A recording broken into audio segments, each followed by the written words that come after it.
m'appelle Flore et voici mon mari, Sébastien. Bonjour à toutes et à tous.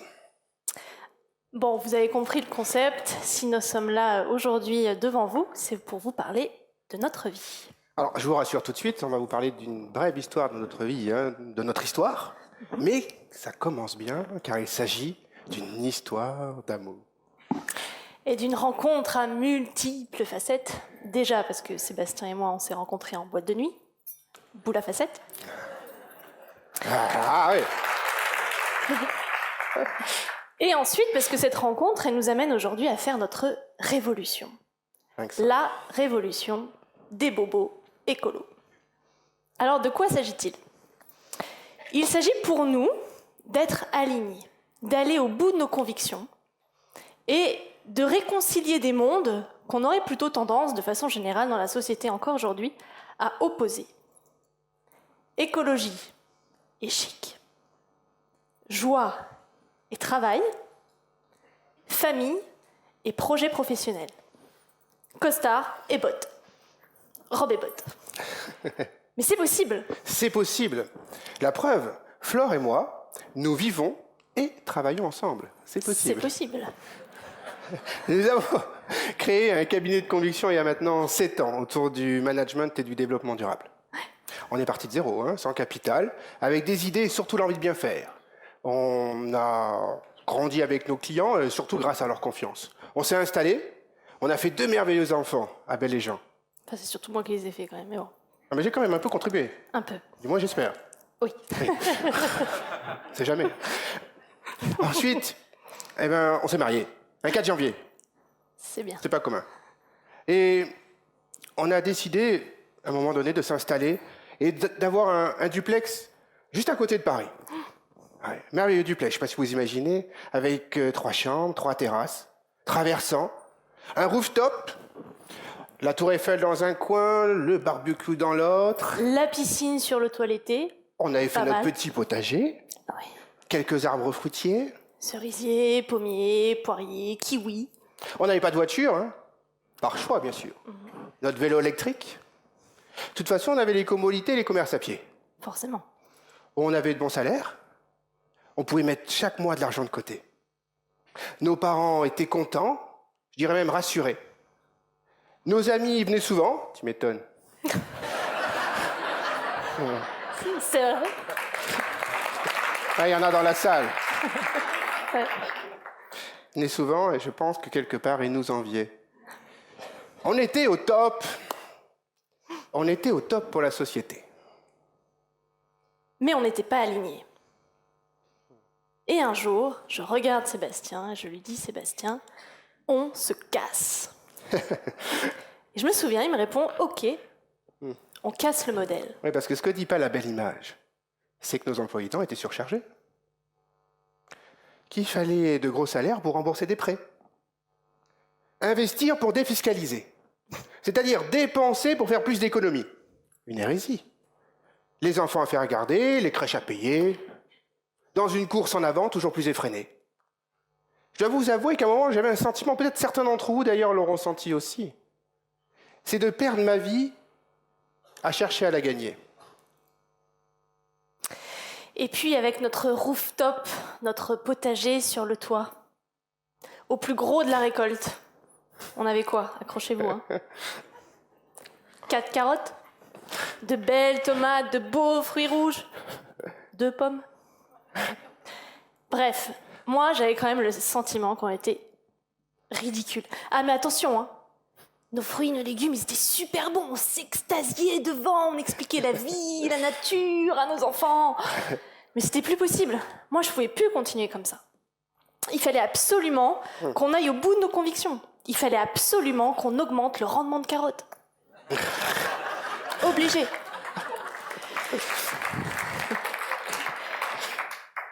Alors, un petit peu plus sérieusement, le changement climatique, vous le savez tous, c'est une réalité. Je ne peux pas faire comme si ça n'existait pas. Je ne peux pas faire comme si c'était pas si grave au fond et qu'on allait peut-être trouver des solutions demain.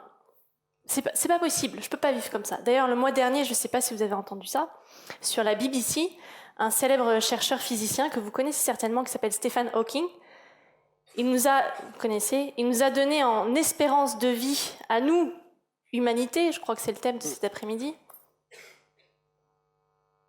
100 ans. 100 ans, oui. Ça fait juste flipper quand même, non? Un tout petit peu. C'est dramatique. Le mec, c'est pas un écervelé quand même. 100 ans. Et des chiffres comme ça, vous en trouvez partout. Des études de ce genre, elles sont pléthores. Ça concerne la santé, ça concerne l'alimentation, ça concerne les migrations internationales, ça concerne l'économie, ça concerne la biodiversité, même ton pot de crème, il est concerné.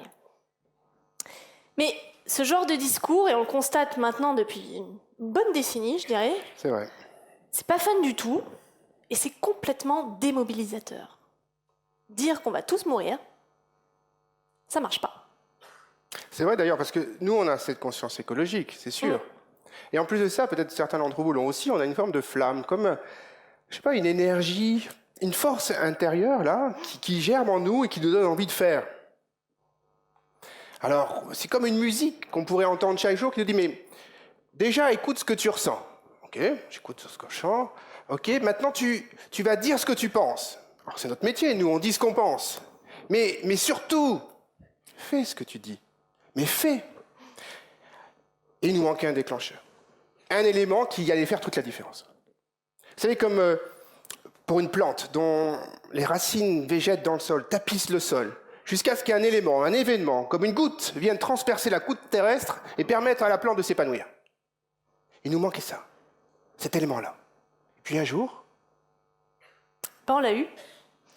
On a eu cet événement déclencheur, mais non seulement on l'a vécu, mais vous aussi, vous l'avez vécu. Puisqu'il s'agit d'un événement dramatique. Et à chaque fois que ça me le fait, on a répété pourtant, mais je suis toujours émue. Il s'agit des attentats de Paris. Et c'est là l'une des rares vertus de ces événements malheureux. Il y en a bien une, c'est qu'ils nous ont fait, en tout cas pour nous, encore plus focaliser sur l'essentiel. Et l'essentiel pour nous, c'est notre famille. C'est prendre soin de la nature, prendre soin des autres. Et c'est donner un sens à notre vie. Alors c'est parti, notre décision elle est prise. On vend l'appart, on trie, on vend le superflu et on se casse. Mais les réactions sont vite venues. Hein. Mais pourquoi vous faites ça? Mais pourquoi? Vous étiez si bien. Ouais. Même nos proches. Ouais, surtout à toi d'ailleurs.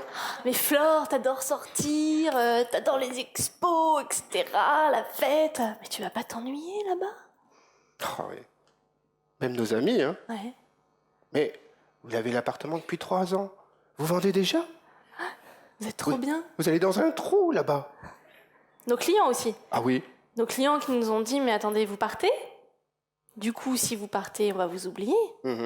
Et l'oubli, c'est la mort certaine de votre entreprise. Il n'y a rien là-bas, disait-il. Il n'y a rien. Non, mais c'est vrai. Non, mais c'est vrai. Mais quelque part, ils avaient raison. Mais c'est vrai. Alors, ils avaient raison parce qu'on a pris des risques. Ouais. Des risques mesurés, notamment financièrement, parce qu'on a mis de l'argent de côté. Donc, c'est quand même plus confortable pour nous. Mais on a pris le risque de sortir de notre zone de confort. On a pris le risque de dire au revoir à nos amis. C'est pas rien. On a pris le risque de perdre des clients. Et diviser par 2 notre niveau de vie. Pas facile. On a pris le risque de mettre des bottes. On a pris le risque de passer pour des utopiques à Paris. On a pris le risque de passer pour des Parisiens en province, vous voyez? Mais surtout, on a pris un très gros risque. Vraiment. On a pris le risque de se planter. Et ça, je peux vous dire que c'est pas facile. Surtout avec mon éducation et mon côté perfectionniste qui n'est pas toujours à mon avantage. Voilà. Je l'ai placé. Mais quand je commence quelque chose... Bon, ça suffit. On se calme. Quand je commence quelque chose, je veux que ça soit bien fait. Et là, je le commence à peine et j'envisage déjà des erreurs. Non seulement des erreurs, mais des échecs. C'est pas évident. Mais pour grandir, il faut se planter. Retenez cette phrase.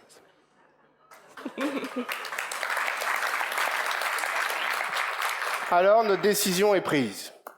Direction le sud-ouest. Faut se rapprocher de la famille. Là où beaucoup n'y voyaient rien, nous, au contraire, on y voyait tout. Un retour à la nature, un lien avec la terre, le chant des oiseaux le matin plutôt que le bruit du périph' parisien. On avait des doux parfums de l'herbe fraîchement coupée. Vous voyez, des sous-bois fleuris plutôt que le périph' à Paris. L'odeur d'urine. Ah oui, c'est vrai, l'odeur d'urine, pardon. Et on avait aussi ces collines. Je ne sais pas si vous pouvez imaginer cet horizon où, en fait, vous pouvez respirer, vous pouvez vous projeter, contempler, vous pouvez rêver. Alors qu'avant, on nous faisait rêver avec un 7 mètres carrés avec vue sur les toits de Paris. Bref, on avait trouvé notre lieu, notre endroit, pour créer notre oasis. Un lieu centré sur la nature, avec en son cœur un jardin permaculturel. Un lieu qui se veut autonome, le plus autonome possible, ouvert sur le monde, mais aussi ouvert au monde. Ouais. Avec sa petite maison et son terrain de pétanque. Car Bobo un jour... Bobo toujours. Et puis dans Bobo, là vous entendez ? Mais il y a 2 fois beau. Eh ben ça tombe bien parce que moi je veux 2 fois du beau pour notre projet. Je veux du beau, je veux du chic, je veux du confort. Qui a dit que l'écologie c'était un retour en arrière ou que c'était moche ? Personne ? Eh ben c'est parfait. Mais on veut du simple aussi. Parce que tout ça c'est pas antinomique. Et puis le beau, ben, c'est vachement bien. On s'y sent bien. Le beau, ça nous inspire. Ça nous ressource. Et puis non seulement ça nous inspire nous, mais surtout ça inspire les autres. Ça donne envie. Ah oui, une fois de plus, tu as raison. J'essaye de me rattraper un peu.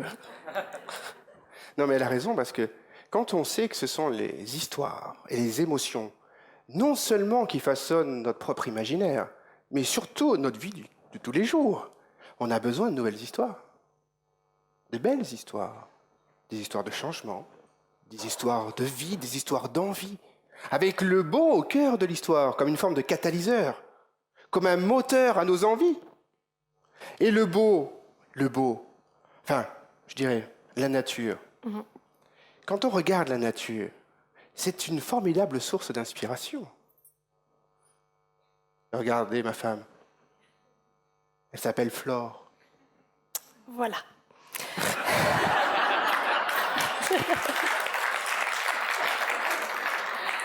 Mais je crois qu'on est prêt. Oui. Je crois qu'on est prêt à faire des erreurs. Prêt à ce que ça ne soit pas parfait. Prêt à mettre les bottes. Prêt à avoir les mains sales. On est prêt aussi à travailler dehors. Dans le froid. On est prêt à semer. On est prêt à prendre racine aussi. On est prêt à faire notre part. On est prêt à faire notre part, aussi petite soit-elle. Mais on est prêt à la faire, cette part. On est prêt à faire notre révolution. Alors peut-être que vous, ici ou ailleurs, vous hésitez ou vous posez des questions, vous hésitez à franchir le Rubicon, la Seine, le Rhône, le Rhin, j'en passe, le champ du voisin. Mais regardez-nous. Bon, ok, on est un peu ridicule, mais on est bien. On est bien dans nos bottes. Et ça n'a pas de prix. Au fait, vous savez ce que c'est que la révolution ? La révolution, c'est avant tout faire le tour complet sur soi-même. Alors, Flore et moi, on avait juste envie de vous souhaiter à toutes et à tous une bonne révolution. Merci. Merci.